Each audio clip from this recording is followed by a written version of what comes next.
অভিষেক বন্দ্যোপাধ্যায় হলফনামা জমা দিয়েছেন। হলফনামায় দেখা যাচ্ছে শান্তিনিকেতনের যে উল্লেখ, যে শান্তিনিকেতনের কথা বারবার আপনারা বলেন, এত সম্পত্তি, এত গরু, কয়লা, বালি, বলছে কিছুই তো নেই। অভিষেক বন্দ্যোপাধ্যায়ের গাড়ি পর্যন্ত নেই, একটা গাড়ি নেই অভিষেক বন্দ্যোপাধ্যায়ের, সব নীল নীল নীল। আমি আমি দেখেছি হলফনামা, আমি খুবই উদ্বিগ্ন এবং চিন্তিত। ওনার যদি এই ক্ষেত্রে গাড়ি ফাড়ির সহযোগিতা লাগে আমি নিশ্চয়ই করতে চাই, এবং থাকারও তো ওনার জায়গা নেই। তো উনি অন্য কারোর বাড়িতে থাকেন, আমরাও সেখানেও যদি সহযোগিতা লাগে আমি করতে চাই। ওনার রাজনৈতিক, উনি আমার প্রতিপক্ষ, উনি আমার রাজনৈতিক বন্ধু, রাজনৈতিক শত্রু, রাজনৈতিক লড়াইয়ের জায়গা আছেন, কিন্তু এই বেসিক নিডস আমরা যা দেওয়ার দরকার সেগুলো নিশ্চয়ই আমরা দিতে চাই। আর তবে আমার মনে হয় যে দেখুন, উনি ওনার নামে হয়তো রাখেননি, কোনো কোম্পানির নামে বা অন্য কারোর নামে রেখেছেন, তো বা অন্য কারোর বাড়িতে হয়তো উনি থাকেন, পারিবারিক কোনো জায়গায় থাকেন।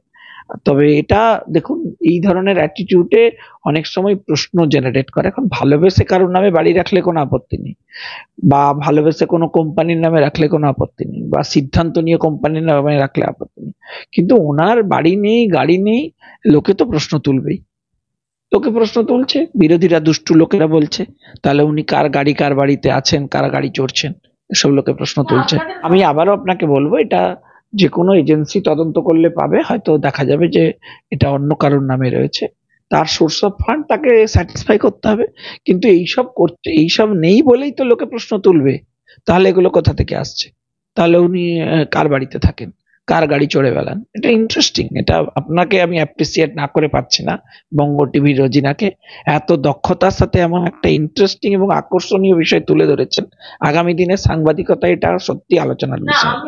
লোকে শান্তিনিকেতনের সামনে দিয়ে গেলে লোকে বলবে যে হ্যাঁ এটা ওনার বাড়ি নয়, তাহলে এটা কার বাড়ি, কার নামে আছে, কে এটার ওনার, এসব নিয়ে তদন্ত করুন, খুঁজে বার করুন, তখন আমরা ইন্টারেস্টিং লেগে। সত্যি তো, উনি খাবেন কি, ওনার তো কিছুই নেই। ওনার জন্য তো লোকে গান গাইছে যে শুন, মানে দুনিয়ায় উনি কি করে কাটাবেন। তো আমার মনে হয় যে এই উত্তর ওনাকে দ্রুত দেওয়া উচিত, যে মহিলা ধর্ষিতা হয়েছেন তার জবানবন্দি ইম্পর্টেন্ট কি একজন কি লোক সে অডিওতে কি বলছে সেটা ইম্পর্টেন্ট। তৈরি থাকুন, ঘড়ি চলতে শুরু করেছে, চাপ নেবেন না। সবে তো আপনারা দুটো ছবি দেখিয়েছেন, আসছে তিনটে ছবি, আমাদেরও ছবি আসছে, ওয়েট করুন। কে করেছেন, কার বিনিময়ে করেছেন, কেন করেছেন, কিভাবে প্ল্যান্ট হয়েছে, কিভাবে প্ল্যানিং হয়েছে, কিভাবে এটা দেখানো হবে ক্যাম্পেনে, সব আসছে। এখন তো সবে ট্রেলার, সবে সন্ধে, বড় স্ক্রিনে দেখাবো কার জন্য এই স্ট্রিং অপারেশন হলো, কে করতে বলেছিলেন, কোন রিপোর্টারকে বলেছেন, তিনি তার জন্য কিভাবে ডিলে অন্তর্ভুক্ত আছেন। অপেক্ষা করে তো সবে সন্ধে, আমরাও রিলিজ করব। আসুন, দুটো ভিডিও পাশাপাশি চালাবো, কি করেছেন, কেন করেছেন, কত টাকা দিয়ে করেছেন, কত টাকা নিয়ে করেছেন, কিভাবে করেছেন, অপেক্ষা করুন না। সবে তো তদন্ত কে করবে? তৃণমূল কংগ্রেস, যারা অভিযুক্ত তারা, যারা অভিযুক্তদের পার্টির বড় বড় পোস্ট দিয়ে রেখেছিলেন তারা বলবেন যে কিছু ঘটেনি, নাকি তদন্তকারী সংস্থা বলবে কিছু ঘটেনি, নাকি কোর্ট বলবে কিছু ঘটেনি? আপনি একবার আমায় ভেবে দেখুন, একবার বলুন আপনার বাড়িতে, যাদের বাড়িতে মা বোন আছেন, মা বোনকে গিয়ে জিজ্ঞেস করুন, মা তুমি কি বলবে কোর্টে দাঁড়িয়ে, যদি তুমি অত্যাচারিতা না হও, তুমি যদি ধর্ষিতা না হও, তুমি প্রকাশ্যে দাঁড়িয়ে কোর্টে এই কথা বলবে? কোনো বাড়ির মা, বাংলার মা বোন বলবে? আমরা কোন লেভেলে নামছি আপনাকে বুঝতে হবে পলিটিক্সে, কোন জায়গায় আমরা পৌঁছচ্ছি। দুটো বলে এটা অনেক বেশি কষ্টকর, বেদনাদায়ক যে একজন এই লেভেলের মহিলা দাঁড়িয়ে বলছেন কোর্টে আমি ধর্ষিতা হয়েছি, তার উপরে ভিত্তি করে মামলা হয়েছে, তাকে আপনারা গুরুত্ব দেবেন না। তার বদলে আপনি কে কোথায় কি বলে দিচ্ছে অডিওতে তাকে গুরুত্ব দেবেন। ওই জন্য তো বলছি যে ওটা কোর্টে নিয়ে গেলে টিকবে ধোপে। সাক্ষীরা হস্টাইল হয় জানেন, কত সাক্ষী পুলিশের চাপে সত্যি কথা থেকে পিছিয়ে সরে চলে আসে, প্রাণের ভয়ে পিছনে চলে আসে। যে মহিলারা এত কিছুর অত্যাচার সহ্য করে প্রকাশ্যে এসে মুখ খুলছেন, যে পরিবেশ আর পরিস্থিতি তৈরি করছে সরকার আর তৃণমূল কংগ্রেস, তাদের পুলিশ, তাতে মানুষ কখনো সত্যি কথা বাইরে এসে আর বলবে? আমরা ওই মহিলাদের জীবনে জাস্টিস দিতে পারবো? এটা কেন বলবে তৃণমূল কংগ্রেস? বলার কি দরকার তৃণমূল কংগ্রেসের? তৃণমূল কংগ্রেস কি শাহজাহানের উপর ভিত্তি করে ক্ষমতা এসেছিল 2011-তে? এ মালটা ছিল কোথায়? তো সিপিএম এর মাল। একে লাগে মমতা বন্দ্যোপাধ্যায়ের? কোন জায়গায় নামাচ্ছেন পার্টিটাকে, আর মমতা বন্দ্যোপাধ্যায় কোন জায়গায় রাজনৈতিক জায়গায় নিয়ে যাচ্ছেন? শাহজাহানকে লাগে মমতা বন্দ্যোপাধ্যায়ের? মমতা বন্দ্যোপাধ্যায় সিপিএম এর বিরুদ্ধে যে রাজনৈতিক লড়াই করেছেন তার জন্য শাহজাহানকে লাগে? আর লাগছে মানে বুঝতে হবে তো কোথায় রাজনৈতিক ভাবে অধঃপতিত হচ্ছেন। ওখানকার মা বোনেদের যদি মিথ্যেই ওনারা বলছেন, একটা কাজ করুন, রাজ্যের মুখ্যমন্ত্রী আপনি যান, আপনি আপনার ভিডিও নিয়ে যান না, ওখানে একটা শো করুন, মহিলাদের দেখান, বলুন বলুন আপনি মিথ্যে কথা বলছেন। যারা বাংলার এত বড় বড় বাংলার সম্মানহানি নিয়ে চিৎকার করেন, আমি তাদের কাছে, সেই সমস্ত জয় বাংলার নায়কদের কাছে জানতে চাই যে আপনারা যে ভাষায় আজকে প্রধানমন্ত্রী স্বরাষ্ট্রমন্ত্রীকে আক্রমণ করেন, তাতে কি সারা ভারতবর্ষে এবং বিশ্বে আমাদের সম্মান বাড়ে? দেখুন, আজকালকার দিনে ভিডিও পলিটিক্স একটা গুরুত্বপূর্ণ ভূমিকায় চলে এসেছে। যেমন কেউ কেউ বলেছিলেন যদি আমি অমুক নির্বাচনে জিতে যাই তাহলে আমি রাজনীতি ছেড়ে দেবো। আমাদের কাছে ভিডিও আছে, সেই পুরনো ভিডিও আমি দেখে দেখে প্রতিবার হচ্ছে মিষ্টির হাঁড়ি কিনে ধর্মতলায় ওয়েট করি, তিনি আসেন না, আমি ফেয়ারওয়েল দিতে পারি না, ফলে পরের ভিডিও তৈরি করতে পারি না। এই অপেক্ষায় আছি কবে তিনি হারবে, তারপরে মিষ্টি খাইয়ে আমাকে ফেয়ারওয়েল বলছেন। রাজভবনে ঢুকবেন না, আর রাজভবনে এখন যদি প্রধানমন্ত্রী থাকেন, রাষ্ট্রপতি থাকেন, তো উনি কোথায় যাবেন দেখা করতে? এখন রাজভবনকে যদি উনি রাস্তায় নামিয়ে আনতে চান তাহলে আমার কিছু বলার নেই। বলছি চারদিকে এত স্টিং অপারেশন চলছে, যে স্টিং অপারেশন দিয়ে সন্দেশখালির মতো ঘটনাকে তৃণমূল কংগ্রেস রীতিমতো কমব্যাক করতে চাইছে। স্টিং অপারেশনটা কি কি জিনিস? যে স্টিং অপারেশন করেছিলেন বা যে স্টিং অপারেশনের শিকার হয়েছিলেন শঙ্কুদেব পণ্ডা, আপনারা প্রত্যেকেই জানেন বাংলার, তার সঙ্গে কথা বলবো। বলছি স্টিং অপারেশন আপনি করেছিলেন শঙ্কুদা, আপনি স্টিং অপারেশনের শিকারও হয়েছিলেন নারদাই। প্রথম কথা হচ্ছে এটা কোনো স্ট্রিং অপারেশনই নয়। স্ট্রিং অপারেশনের ক্ষেত্রে একটা স্পেসিফিক ক্রাইম ইভেন্ট হওয়া জরুরি বা একটা কোনো ট্রানজাকশন হওয়া জরুরি। এখানে এরকম কিছু হয়নি। এখানে এনারা গেছেন, গোপনে গোপনে রেকর্ড করে নিয়ে চলে এসেছেন। কি রেকর্ড করেছেন চুলোচ্ছাই কেউ জানে না, বা কাউকে দিয়ে হয়তো বলিয়েছেন আপনি এটা বলুন ওটা বলুন, ম্যানেজ করেছেন, সেটা বলেছেন। এটা কোনো স্ট্রিং নয়। এখনই জেনারেল সেক্রেটারি বলছেন যে আমাদের ভেবে দেখা উচিত ছিল শাহজাহানকে নিয়ে। যখন রাজ্যের মুখ্যমন্ত্রী বলছেন আমরাই গ্রেপ্তার করেছি হাইকোর্টে কানমোলা খেয়ে, তখন উনি বলছেন আবার ভেবে দেখা উচিত ছিল। মানে এখনো ওর অবস্থাতে রয়েছে। 3টে মার্ডার কেস করেছে আপনি জানেন ভারতীয় জনতা পার্টির কর্মীদের, একটাও আমরা প্রমাণ করতে পারি। আমার মনে হয় যে কোনো সিরিয়াস পলিটিশিয়ান প্রকাশ্যে কোনো মহিলা সম্পর্কে এই কমিউনিকেশন দিতে পারেন না যে 2000 টাকায় বাংলার কোনো মহিলার সম্মান কেনা যায়।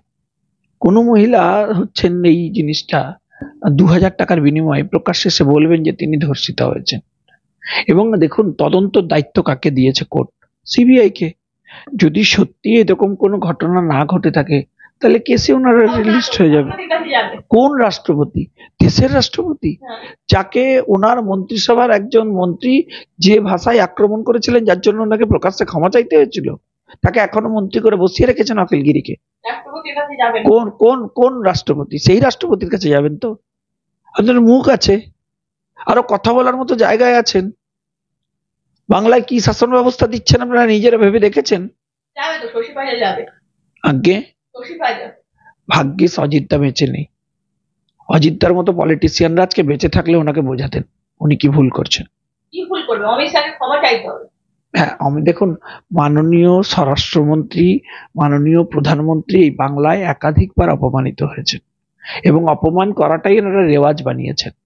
যারা বাংলার এত বড় বড় বাংলার সম্মানহানি নিয়ে চিৎকার করেন, আমি তাদের কাছে, সেই সমস্ত জয় বাংলার নায়কদের কাছে জানতে চাই যে আপনারা যে ভাষায় আজকে প্রধানমন্ত্রী স্বরাষ্ট্রমন্ত্রীকে আক্রমণ করেন, তাতে কি সারা ভারতবর্ষে এবং বিশ্বে আমাদের সম্মান বাড়ে? একটা ভিডিওতে কে হলধর পটল, কে কি বলেছে সেটা আমার কাছে কনসার্নই না। আমার কাছে এটা কনসার্ন যে আমার বাড়ির মা, তিনি দাঁড়িয়ে বলছেন আমি ধর্ষিতা হয়েছি শাহজাহানের জন্য। তিনি আঙুল তুলে অভিযোগ শুধু করেছেন এমনটা না, 164 কোর্টে গিয়ে করে এসেছেন। আপনার কাছে এভিডেন্স থাকলে আপনি দিন না কোর্টে, আপনি দিন না তদন্তকারী সংস্থা। প্রচন্ড মানে এই মুহূর্তে লজ্জার বলা চলে কার্যত। মুখ্যমন্ত্রী বলছেন আমি রাজভবনে যাব না, আর রাজ্যপালের সাথে গুরুত্বপূর্ণ কথা থাকলে রাস্তায় কথা বলে নেবো। বলছি আপনারা কোন পর্যায়ে নেমেছেন শঙ্কুদা? বলতেও লজ্জা লাগছে। বুঝতে পারছেন মুখ্যমন্ত্রী রাজভবনে ঢুকবেন না, রাজ্যপালের কাছে তাহলে তো কোনো মহিলাই যেতে সাহস পাবে না। কোন পর্যায়ে রাজনীতিটা নেমেছে এই মুহূর্তে দাঁড়িয়ে? দেখুন, এই এই অভিযোগ সংক্রান্ত বিষয়ে যা বলার রাজভবন বলবেন, কিন্তু আমার বক্তব্য হচ্ছে যে যদি রাজ্যপালের বিরুদ্ধে কোনো অভিযোগ থাকে তাহলে নিয়ম হচ্ছে সেটা আপনি কেন্দ্রীয় স্বরাষ্ট্র মন্ত্রকে জানাবেন বা কেন্দ্রীয় স্বরাষ্ট্রমন্ত্রীকে জানাবেন বা প্রপার প্রসেসে তার এনকোয়ারির জন্য প্রেয়ার করবেন। কিন্তু মুশকিল হচ্ছে এখানে এনারা তা করবেন না, এনারা নিজেদের মতো শুরু করে দিয়েছেন। কিন্তু আমার সেখানে বক্তব্য না, আমার বক্তব্য হচ্ছে যে আমি বহুদিন আগে দেখলাম যে অখিল গিরি একটা কি মন্তব্য করেছিলেন রাজভবন নিয়ে, সেটা নিয়ে বিরোধী দলনেতা ফর্মালি চিঠিও দিয়েছিলেন রাজভবনকে। আমার বক্তব্য হচ্ছে তখন তাহলে যে ঘটনা ঘটেছিল বা ঘটনা হচ্ছিল সেসব নিয়ে আপনারা কিছু করেননি কেন? তাহলে রাজ্যপালকে ব্ল্যাকমেল করার যে অভিযোগ বিশ্বনাথ দ্বারা করছেন সেটা কি সত্যি? তাহলে কি রাজভবনকে ব্ল্যাকমেল করারই কোনো চক্রান্ত বা চেষ্টা চলছে? তাহলে জাস্টিস দেওয়া উদ্দেশ্য নয়, সন্দেশখালীর মহিলা হোক বা রাজভবনের এই মহিলা হোক, এদেরকে জাস্টিস দেওয়া তাহলে তৃণমূলের উদ্দেশ্য ছিল না। তৃণমূলের উদ্দেশ্য ছিল এদের নিয়ে পলিটিক্স করা, তাই তো? এটা এই মুহূর্তে গুরুত্বপূর্ণ। দেখুন, ওনার মতো সাংবিধানিক পোস্টে থাকা একজনের এই ধরনের পাবলিক কমেন্ট করা সমীচীন নয়। আমার মনে হয় ওনার নির্দিষ্ট কোনো বক্তব্য থাকলে there is a proper forum যেখানে তিনি জানাতে পারেন, তার সেই অধিকার রয়েছে। তিনি জানাতে হলে কেন্দ্রীয় স্বরাষ্ট্র মন্ত্রকে জানাবেন, প্রধানমন্ত্রীকে জানাবেন। এখন মুশকিল হচ্ছে উনি বলছেন রাজভবনে ঢুকবেন না, আর রাজভবনে এখন যদি প্রধানমন্ত্রী থাকেন, রাষ্ট্রপতি থাকেন, তো উনি কোথায় যাবেন দেখা করতে? রুজিরা বন্দ্যোপাধ্যায়ের কোনো ইনকাম নেই, নীল। রুজিরা বন্দ্যোপাধ্যায়ের চাকরিটাও কি চলে গেছে? মানে এই যে আপনারা চাকরি যেভাবে খাচ্ছেন, রুজিরা বন্দ্যোপাধ্যায়ের ইনকাম ছিল এতদিন পর্যন্ত, এই বছরই নেই। তার মানে রুজিরা বন্দ্যোপাধ্যায়ের চাকরিটাও কি আপনারা খেলেন? রোজিনা, দেখুন আমি আবারও আপনাকে বলবো, রাজনৈতিক অভিষেক বন্দ্যোপাধ্যায়ের বিষয়ে আমি লড়াই করতে, রিয়াকশন দিতে প্রস্তুত। এখন ওনার ব্যক্তিগত পারিবারিক বিষয়ে আমার সত্যি জানার জায়গা নেই, কিন্তু একাধিক হলফনামায় প্রকাশ্যে আসবার পর এসব প্রশ্ন বিরোধীরা তুলছেন, এবং আমার মনে হয় যে উনি তো জনপ্রতিনিধি, উনি পাবলিক ফিগার, উনি ভোট চাইতে নেমেছেন, এইসব প্রশ্নের দ্রুত এক্সপ্লানেশন ওনার দেওয়া উচিত। মানে অভিষেক বন্দ্যোপাধ্যায় স্ত্রীর চাকরিটাও উঠে নিয়েছেন, মানে যেভাবে চাকরি খেকো মুখ্যমন্ত্রী বলছেন, একের পর এক আপনারা চাকরি খেকো হয়ে উঠেছেন, তো তার ওয়াইফের চাকরিটাও খেয়ে নিয়েছেন। দেখুন উনি কোথায় চাকরি করতেন, আমি করে দিয়েছেন ইনকাম ছিল ওনার, এই বছরই নীল হয়ে গেছে।